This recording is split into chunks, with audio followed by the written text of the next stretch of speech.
कादर खान के कुछ फिल्मों के डायलॉग जिसकी वजह से मुहिम बहुत चलती थी, आपके सामने पेश कर रहा हूँ। पसंद आए तो लाइक, शेयर और सब्सक्राइब करें। हराम की दौलत इंसान को शुरू में सुख ज़रूर दिलाती है, मगर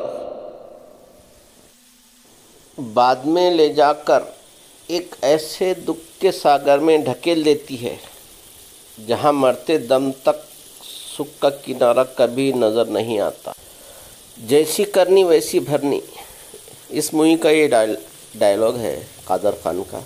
इसी के साथ दूसरा एक डायलॉग और सुनाना चाहता हूँ।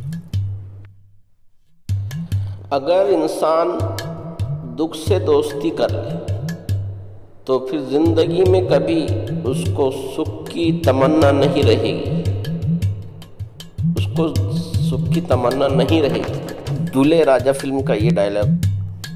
दौलत का क्या है, वो तो आती जाती रहती है, मगर बेटी तो घर की इज्जत है, और इज्जत एक बार चली जाए तो वो लौटकर वापस नहीं आया करती।